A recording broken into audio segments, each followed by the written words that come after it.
আসসালামু আলাইকুম। ত্যাগী মানুষ হওয়া বড় কঠিন ব্যাপার। সবাই ত্যাগী মানুষ হতে পারে না।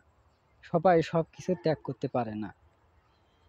প্রভু যাকে অ্যাম ত্যাগী করেন, কেবল সেই ত্যাগী হতে পারে।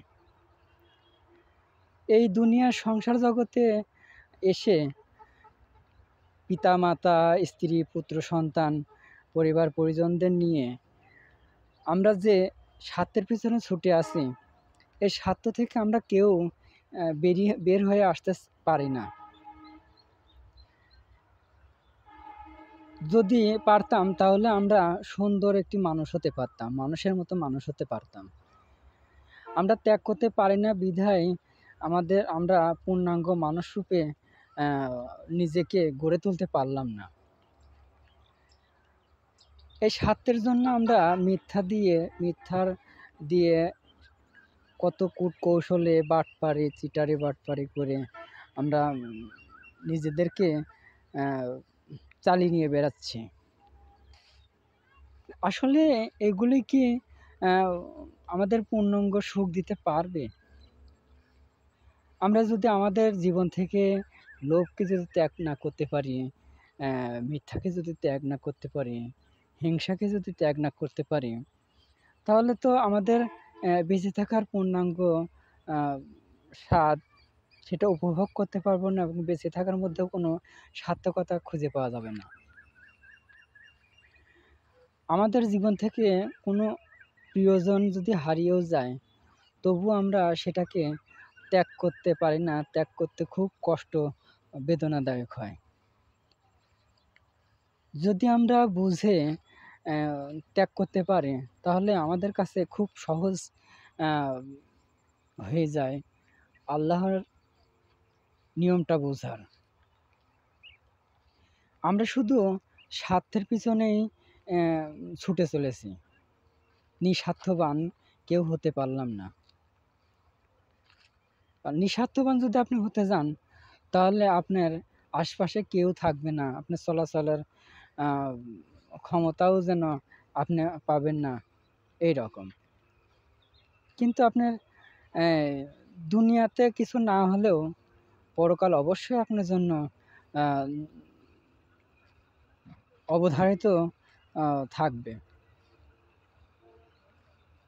ত্যাগী মানুষকে আ সুন্দর সঠিক পথ এবং আ ভালো দিক আনন্দদায়িত করে, সুখ বয়ে আনে। সেটা সময়ের ব্যাপার। ত্যাগী মানুষের জন্য সহজ কিছু নয় এবং সহজ কিছু আ পাওয়াটাও সহজ নয়। অনেক কষ্টের মধ্যে দিয়ে, দুঃখের মধ্যে দিয়ে, যন্ত্রণার মধ্য দিয়ে ত্যাগী হয়ে তবেই মানুষের মতো মানুষ আ গড়তে পারা যায়। আসুন আমরা ত্যাগী হই। ত্যাগ ছাড়া এই দুনিয়াতে আমাদের বেঁচে থাকার কোনো সার্থকতা নেই। ত্যাগেই আছে বেঁচে থাকার সার্থকতা এবং মানুষ হিসেবে নিজেকে গড়ে তোলার। কতজন আছে আমরা ত্যাগী হতে পারি কিংবা মানুষ হিসেবে নিজেকে গড়ে তুলতে পেরেছি? আদৌ কি পেরেছি? আদৌ কি আমরা মানুষ হতে পেরেছি? একবার নিজের বিবেকের কাছে নিজের মনকে জিজ্ঞেস করুন তো যে আসলেই কি আমরা ত্যাগী? আসুন আমরা স্বার্থের পিছনে না ছুটে নিজের স্বার্থ না দেখে অপরের স্বার্থ দেখি ও অপরের ভালো চাই, ত্যাগী হই। নিজের পাওয়া নিজের আ নিজের পাওয়াটাই বড় কিছু নয়। অন্য কি অন্য অন্যেরা কি পাচ্ছে সেদিকেও আমাদের আ খেয়াল রাখতে হবে। ত্যাগের উদাহরণটা শুধু অ্যা একক বিষয় না। নানান ধরনের আ নানান ধরনের দিক দিয়ে ত্যাগের আ মহিমাটা, বৈশিষ্ট্যটা রয়েছে। একবার দেখুন তো আম ত্যাগ করতে পারেন নাকি নিজের স্বার্থটাকে? ভালো থাকবেন, সুস্থ থাকবেন, সুন্দর হোক আপনাদের জীবন। আসসালামু আলাইকুম রহমতুল্লাহি ওয়া বারাকাতুহু। ওয়া মাগফিরাতু ওয়া জান্নাতুহু।